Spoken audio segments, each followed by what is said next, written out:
Okay, then today's topic is properties of genetic material after the Hershey-Chase experiment.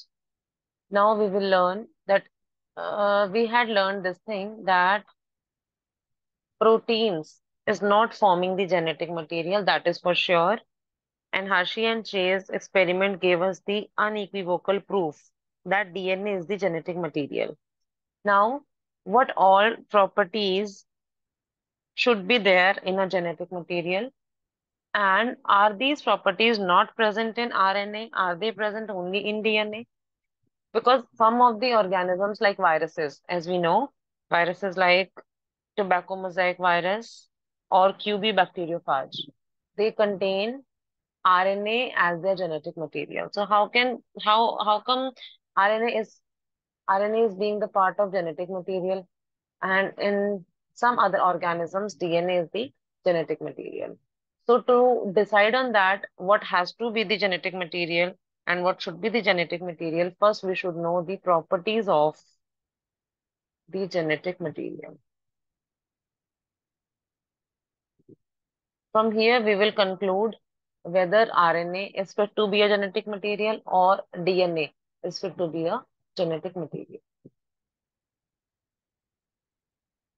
So number one, why we went into this debate that DNA versus RNA, and how do we know that protein is not the genetic material? So from the Hershey-Chase experiment, Hershey-Chase experiment gave unequivocal proof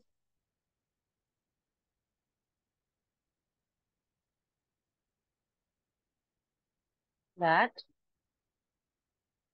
DNA, or I should say nucleic acid, कौन से वाला? DNA acid is genetic material and not proteins.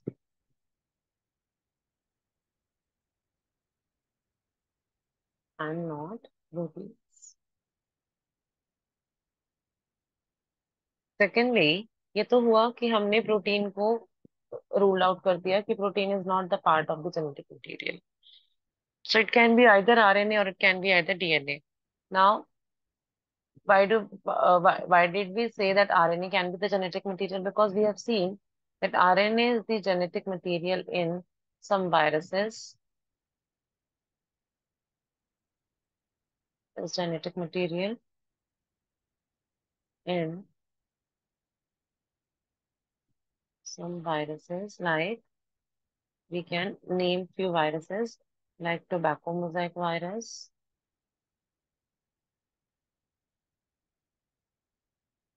and QB bacteriophage. Now, I have used another word, bacteriophage. So bacteriophages are also those that are the viruses that infects bacteria. This we have already covered in one experiment. So QB bacteriophage is also a virus only. Right? But we say that DNA is the predominant genetic material. So why is it predominant? What all are its features? Or why DNA is the better genetic material as compared to the RNA? So to study this, we should know few properties. Now, what are their properties? So a molecule, कोई भी molecule हो अपना nucleic acid का, be it RNA or DNA, जिसको भी act करना है as genetic material, they must fulfill some criteria. So what are those criteria? I'll write a molecule that can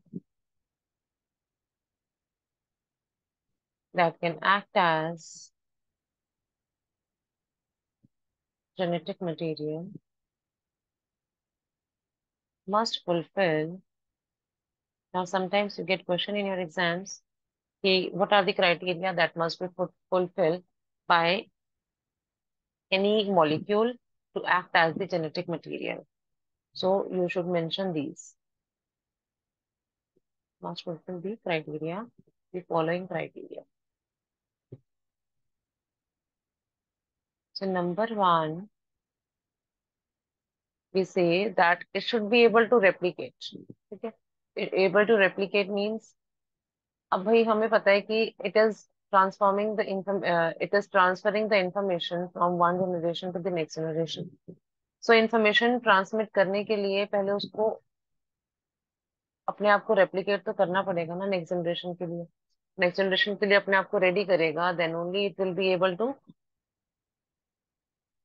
send it into the next generation, अपने daughter cells में उसको भेज पाएगा।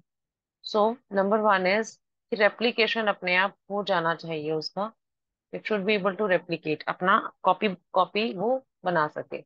सो replication, और it should be, first criteria is it should be able to generate its replica.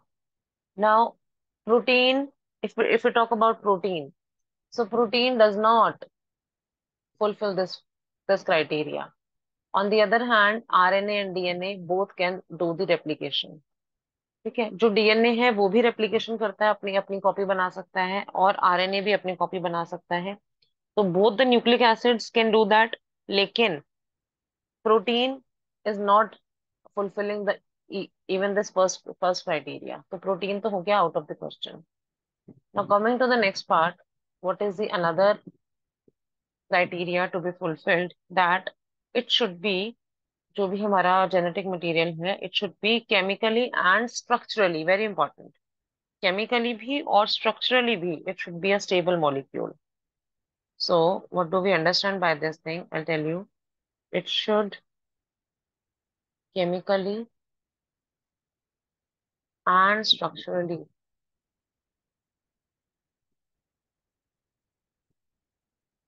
be stable.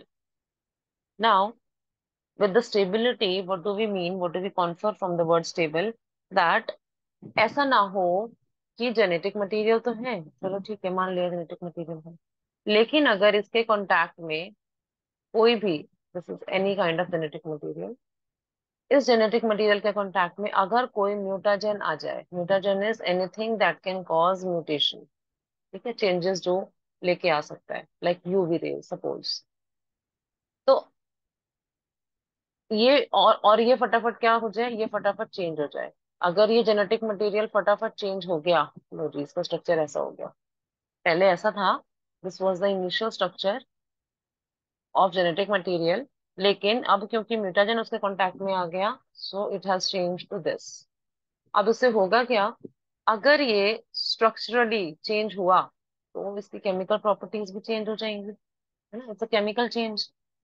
तो होगा क्या, अब जो भी चीजें ये कैरी ऑन कर रहा था, जो भी इसके पास इंफॉर्मेशन थी, वो भी तो चेंज हो गई ना। सो इंफॉर्मेशन इज चेंज्ड। इंफॉर्मेशन जो उस जेनेटिक मटेरियल में थी, जो उसके पास एक हेरिडिटरी इंफॉर्मेशन थी कि भाई प्रीवियस जनरेशन के पास ये फीचर्स थे, so it has to be, मतलब it was suppose to carry that information to the next generation, लेकिन वो सेम इंफॉर्मेशन तो गई नहीं, इंफॉर्मेशन गॉट चेंज्ड। तो अगर इंफॉर्मेशन चेंज हो गई, हमारा जेनेटिक मटेरियल जो भी था वो अगर डिस्टॉर्ट हो गया, तो हमारा सेकंड पॉइंट फुलफिल नहीं हुआ। इससे होगा क्या, इससे हमारी स्पीशीज के अंदर जो स्पीशीज होती हैं, like if I talk about human beings, तो human all the human beings are carrying same number of chromosomes, है ना। I am talking about the on an average, जो बिल्कुल नॉर्मल केसेस होते हैं। I am not talking about the Mendelian और the chromosomal disorders cases.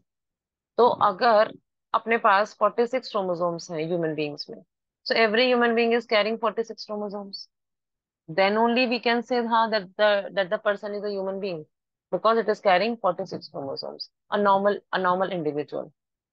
तो ये 46 chromosomes में जिस जिस जिस जिस लोकेशन पे जो जीन प्रेजेंट है, that is working something, that is working for some protein formation, किसी ना किसी इंफॉर्मेशन को कैरी कर रहा है। अगर ये इंफॉर्मेशन ही चेंज हो जाएगी बच्चे, तो नेक्स्ट जनरेशन में तो हमें चेंजेस या फिर म्यूटेशन बढ़ती हुई नजर आ ही जाएंगी, यस और नो, म्यूटेशंस बढ़ जाएंगी। और हमें ये नहीं चाहिए, हमें ये नहीं चाहिए कि फटाफट से, कि जल्दी जल्दी म्यूटेशंस आती रहे, no we don't want that, we want changes आए, but the changes should be very very slow. और changes are required because in sexual reproduction we know कि वेरिएशंस आते हैं, है ना। जब मियोसिस होता है और गैमीट जब फ्यूज होते हैं, फर्टिलाइज करते हैं, तो वी नो कि वेरिएशंस आते हैं। और ये these variations are positive variations जो कि एवोल्यूशन में हेल्प करते हैं। So it should be a positive change, not a negative change. Therefore जो भी हमारा जेनेटिक मटेरियल है, जो भी हमारा जेनेटिक मटेरियल बनेगा, बी इट डीएनए और RNA, it should be chemically and structurally be stable. This is an important point. I hope this point is clear. Then coming to the next one, next criteria. First criteria is अपने आप replicate हो जाना चाहिए, replication की property होनी चाहिए। दूसरा, chemically और structurally stable होना चाहिए। Now the third point is in continuity with the second point only, कि it should provide the scope for slow changes. As I said, changes are necessary, but they should not be fast. It should be slow changes. Slow changes are जो mutations हो रहे हैं। और ये क्यों चाहिए? Because they are required for that are required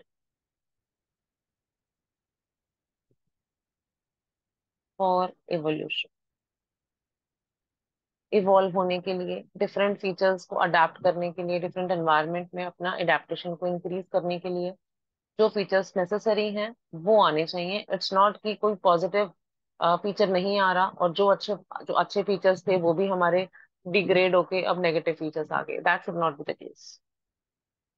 then and the last one is it should be able to express itself in the form of Mendelian characters. Now, what do we understand by this point? Mendelian characters. देखो, Mendel ने बात करी थी on factors. He said कि factors are some units are there और pair में होते हैं।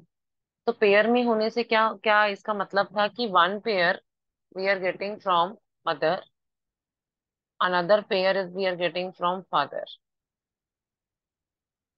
gametes आ रहे हैं अपने पास, gametes from mother and gametes from father। तो इन अ जाइगोट जब ये दोनों गैमीट फ्यूज करेंगे तो अपने पास जब जाइगोट बनेगा तो जाइगोट में टू कॉपीज आ जाएंगी, है ना। सेम क्रोमोसोम की there will be two copies, एक आई मदर से और दूसरी आई फादर से। और इसके बाद एक्सप्रेशन वी नो, कैसे मेंडल ने बताया कि कौन सा डोमिनेंट होता है या कौन सा रिसेसिव होता है, वन जनरेशन में कौन आता है, या किस तरह से वो अपने आप को एक्सप्रेस करते हैं। तो ये सारे एक्सप्रेसिव फीचर्स हमारे जेनेटिक मटेरियल में होने चाहिए। Now be it RNA, be it DNA, it should contain those genetic features.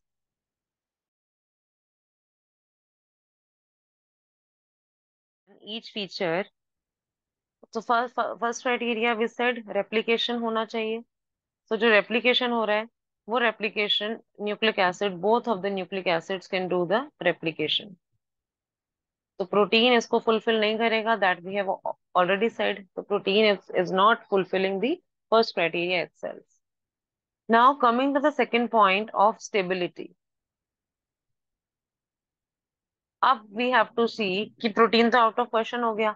Out of RNA and DNA which one is more stable chemically as well as structurally? तो एक अगर हम Griffith का experiment consider करें, in that experiment what Griffith did was कि heat killed S strain लिया, और जो हीट किल्ड एस्ट्रेन था उसका DNA was still functional. That is the reason why it was able to transform the R strain. उसने R strain को transform कर दिया, और ट्रांसफॉर्म करने के बाद जब हम इसको माइस में इंजेक्ट कर रहे थे तो माइस मर गया था। बिकॉज कोट अभी भी बन रहा था, जो स्मूथ पॉलीसेकेराइड कोट था, जो कि वायलेंट था, वायलेंट कोट बन गया। और वो किस वजह से बना? क्योंकि इसका डीएनए, एस स्ट्रेन वाले का जो डीएनए था, वो खराब नहीं हुआ था, वो डीनेचर नहीं हुआ। Even when it was heat killed, the bacteria was heat killed, but उसका जो डीएनए था, उसके some of the parts were functional, that was able to produce that violent code. So that means Griffith ने हमें पहले ही बताया कि DNA is stable. Yes, DNA is stable, it is able to survive that heat also. अब अगर हम chemically बात करें, केमिकली आरएनए और डीएनए में विच one is stable? So it is again DNA. Why? Because in the RNA, what do we have, what is the full form? It is ribonucleic acid. Ribonucleic acid. So ribo means sugar is ribose, and in DNA sugar is deoxyribose. Deoxyribose. What do we understand by these two terms? Deoxy means D, without oxygen. It is without oxygen. So यहाँ पे जो structure होता है हमारे sugar का, it is a pentose sugar, carbon number 1, carbon number 2, carbon number 2 here, it is only the H group in the deoxyribose.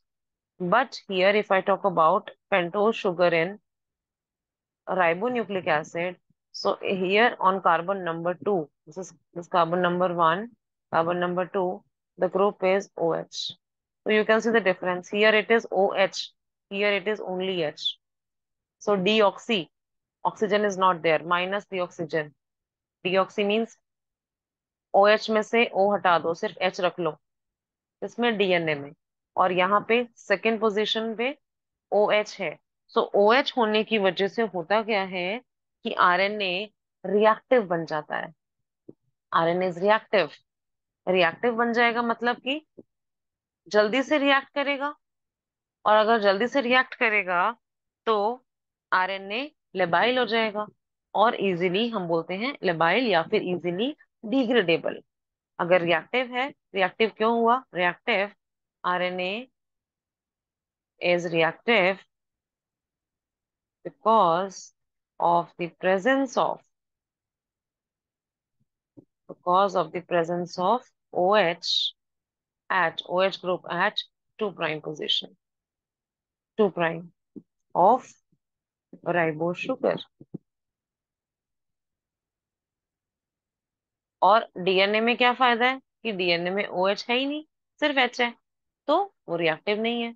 DNA is stable. इस वजह से राइबोस, इसके पास राइबोस शुगर ना होके डीऑक्सी राइबोस है, तो ये स्टेबिलिटी की तरफ जाता है। नाउ अगर ये रिएक्टिव हो जाएगा आरएनए, तो उससे होगा क्या? ये आरएनए हो गया हमारा, RNA becomes labile and easily degradable. अब अगर हमारा जेनेटिक मटेरियल ही इजीली डिग्रेडेबल हो गया, तो फिर बचा क्या सेल के अंदर? बिकॉज सारी इंफॉर्मेशन तो कहाँ है? जेनेटिक मटेरियल के अंदर है। और अगर हमारा जेनेटिक मटेरियल इजीली डिस्टॉर्ट हो सकता है, डिग्रेड हो सकता है, तो क्या सेल्फ की लाइफ, हम सोच सकते हैं कि cell itself would be a stable structure? No. Because अगर उसका जेनेटिक मटेरियल स्टेबल नहीं है, तो वो सेल भी स्टेबल नहीं होगा। सेल से बनने वाले टिश्यू, से बनने वाले ऑर्गन, से बनने वाला कोई भी ऑर्गेनिज्म भी स्टेबल नहीं होगा। देन ऑल्सो इसी की वजह से, क्योंकि वो रिएक्टिव है, अगेन इसी रीजन की वजह से RNA also has some catalytic role. Catalytic मतलब कैटालिसिस हम बोलते हैं, जो वर्क करता है एज लाइक किसी भी रिएक्शन में, किसी भी रिएक्शन को स्पीड अप कर देगा, है ना? लेकिन वो उस रिएक्शन को, उस रिएक्शन के अंदर पार्टिसिपेट नहीं करता है, उसको हम बोलते हैं any molecule that has a catalytic role. तो RNA is also known is also known to be catalytic. Catalytic behaviour है इसका, कैटालिटिक। तो अगेन क्या हो जाएगा, मीन्स रिएक्टिव। तो रिएक्टिव तो होना ही नहीं है ना, हमें तो स्टेबिलिटी चाहिए जेनेटिक मटेरियल के लिए। और ये सारी चीजें कहाँ पे, डीएनए में नहीं है, ये भी नहीं है, ये भी नहीं है। तो डीएनए तो स्टेबल है। यहां से हम कंक्लूड कर सकते हैं कि DNA is more stable as compare to RNA. जैसे here in the second point what did we say, it should be chemically and structurally be stable. तो केमिकली कैसे कैसे स्टेबल है, वाई, बिकॉज एक तो फर्स्ट रीजन हमने पढ़ लिया, डीएनए के पास क्या है, डीएनए के पास टू पोजीशन पे एच ग्रुप है and not O H. First point is this. Another point, coming to the next point, आ जाओ यहाँ देख लेते हैं। In DNA we have purines as well as pyrimidines, similarly RNA में भी है प्यूरीन्स एंड pyrimidines। यहाँ पे ए बेस पेयर करेगा, सॉरी, ए डबल बॉन्ड करेगा यू के साथ, दैट इज यूरेसिल। और यहाँ पे ए मींस एडेनिन बेस पेयर करेगा थाइमीन के साथ। अब इससे क्या फर्क पड़ेगा, दिस इज पॉइंट नंबर 2। इससे फर्क ये पड़ेगा बेटे कि जो थाइमीन होता है that is again more stable as compare to uracil. That is additional stability आ गई डीएनए में। एक तो स्टेबिलिटी आई थी, क्यों, क्योंकि शुगर में इट वाज डीऑक्सीराइबोज शुगर, तो वो रिएक्टिविटी नहीं थी उसके अंदर, वो स्टेबल था। अब थाइमीन की वजह से, जहां जहां थाइमीन होगा, थाइमीन की वजह से आ गई additional stability. So thymine, presence of thiamine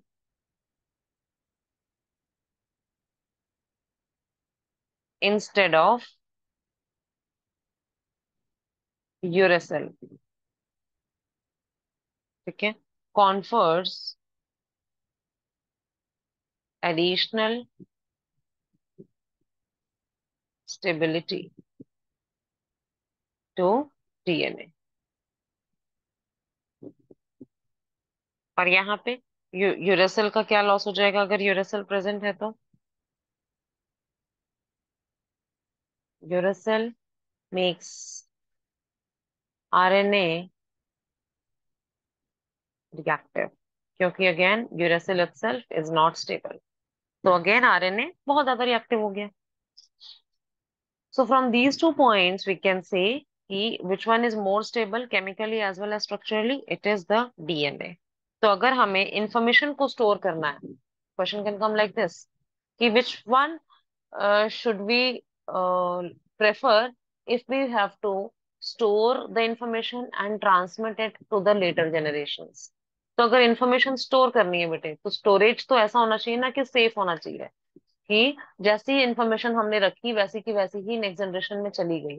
ऐसा ना हो कि वो पड़े पड़े इंफॉर्मेशन ही बिल्कुल कुछ से कुछ बन गई, चेंज हो गई, वो नहीं होना चाहिए। सो कभी भी अगर हमें स्टोरेज करवाना है जेनेटिक मटेरियल का, या ट्रांसमिशन करवाना है जेनेटिक इंफॉर्मेशन का, तो स्टोरेज के लिए हम क्या यूज करते हैं, स्टोरेज के लिए we use DNA. So I write this point, DNA being more stable, we have seen the reasons why it is more stable. So DNA being more stable is preferred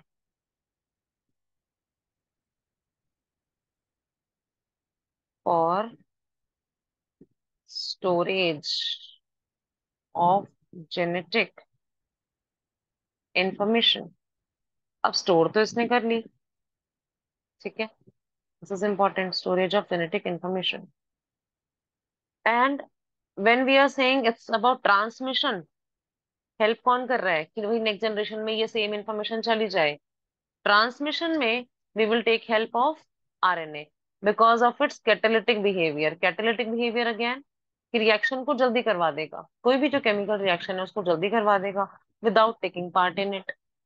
तो it is a kind of messenger, वो message के जैसे काम कर रहा है कि भाई सेल ने बोला है ये इन्फॉर्मेशन वहां तक पहुंचा दो। अब वो आरएनए ये काम जल्दी कर सकता है। तो जो ट्रांसमिशन का काम है वो कौन करता है? It is RNA is better. So I will say for the transmission of genetic information,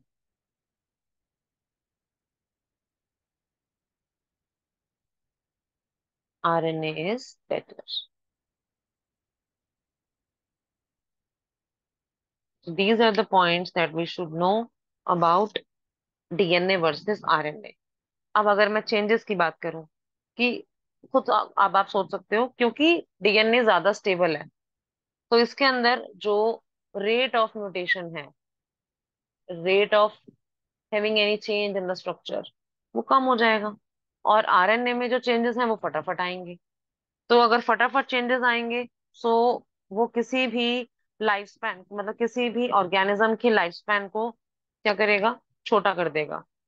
ठीक है ना, उसकी जो लाइफ स्पैन है वो छोटी होती जा रही है, बिकॉज जैसा वो ऑर्गेनिज्म बॉर्न हुआ था जिस जेनेटिक मटेरियल के साथ, वो जेनेटिक मटेरियल एज के साथ मैं बोलूं, या फिर मैं बोलूं लाइफ साइकिल के किसी स्टेज के साथ, या उसकी फिजियोलॉजी के साथ, वो फटाफट चेंज होता जा रहा है। और अगर वो जल्दी जल्दी चेंज करेगा तो वो म्यूटेशन ला रहा है। म्यूटेशन लाएगा तो वो बेटर अपने आप को अडेप्ट करने का सोचेगा कि अब मैं जल्दी से इस एनवायरनमेंट में अडेप्ट ऐसे कर लूं, अब मैं ऐसे कर लूं। तो वो इतने ज्यादा चेंजेस खुद ही झेल नहीं पाएगा, तो उसका लाइफ स्पैन अपने आप ही छोटा हो जाएगा। ये होता है मेनली वायरसेस के साथ, क्योंकि वायरसेस में अभी हमने देखा आरएनए जीनोम होता है ना, जो जेनेटिक मटेरियल होता है वो होता है आरएनए। तो वायरसेस का ऐसे ही होता है, फटाफट आते हैं और फटाफट चले भी जाते हैं। जल्दी से आ रहे हैं, जल्दी से जा रहे हैं। फॉर एग्जाम्पल अभी कोविड में भी वी हैव सीन कि वायरसेस इवॉल्व होते गए। इतने टाइम में अभी वैक्सीन हम सोच रहे हैं कि अच्छा भाई ये वाला स्ट्रेन आया है, इसके अगेंस्ट हमने वैक्सीन बनानी है, तो ये चीजें हम फॉलो करेंगे। इतने में जब तक वैक्सीन बन के बाहर आएंगी, उसके ट्रायल्स खत्म होंगे, और जब तक वो लोगों के पास पहुंचेगी, इतनी देर में वायरस ने क्या किया? अपना जेनेटिक मटेरियल ही म्यूटेट कर दिया, और ज्यादा उसके अंदर फास्टर एवोल्यूशन होता चला गया। तो अब हमारी वैक्सीन किसी काम की नहीं रही। तो हम तभी बोलते हैं ना कि जब हमें बैक्टीरियल इन्फेक्शन हुआ, सपोज किसी को, और एक एक और किसी बंदे को वायरस इन्फेक्शन हुआ, वायरल हुआ, तो हम एंटी बैक्टीरियल प्रॉपर्टीज वाली जो जो मेडिसिन हैं, एंटीबायोटिक्स जो हैं, वो हम एक पर्सन को देंगे, वो पर्सन के चांसेस आर कि वो जल्दी ठीक हो जाएगा। लेकिन जो वायरस इन्फेक्शन जिसको भी वायरल हुआ है या जिसको भी वायरस का इन्फेक्शन है, वो बहुत धीरे धीरे अपने रिकवरी मोड में आएगा। क्यों? क्योंकि उसके आरएनए, उसका जो वायरस जो था जिसने प्रॉब्लम क्रिएट की थी, वो वायरस अपने आप में ही प्रॉब्लम है, क्योंकि उसका जेनेटिक मटेरियल इज आरएनए, वो ही चेंज होता चला जा रहा है। तो हम जो भी मेडिसिन दे रहे हैं वो वाली मेडिसिन उस वायरस के जेनेटिक मटेरियल को खराब ही नहीं कर पा रही, इम्पैक्ट ही नहीं कर पा रही। Getting the point? So number fourth point was, ऊपर जो आपने अभी देखा कि स्लो म्यूटेशंस, मैं देखा था अभी हमने ऊपर क्राइटेरिया में, it should provide the scope for slow mutations या slow changes that are required for evolution. तो ये क्राइटेरिया कौन फुलफिल कर रहा है? डीएनए फुलफिल कर रहा है and not the RNA. And then number fourth, we also said here in the criteria that it should be able to express itself in the form of Mendelian characters. तो Mendelian characters में तो कौन express करता है? It is always DNA, because वो pair में present है। ठीक है, पेयरिंग में प्रेजेंट है, क्रोमोसोम्स हैं, या मैं कहती हूँ जीन्स हैं। तो मेंडेलियन कैरेक्टर्स में अपने आप को एक्सप्रेस डीएनए ही कर पाता है, not the RNA. So that helps us to conclude that DNA is the genetic material, या हम कहेंगे most appropriate genetic material that one should have. So here I will write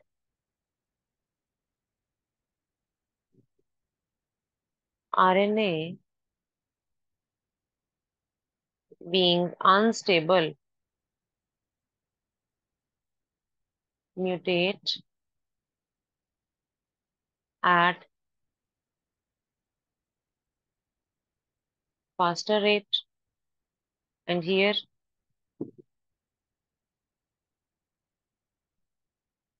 DNA being stable molecule allows slow changes. Slow changes.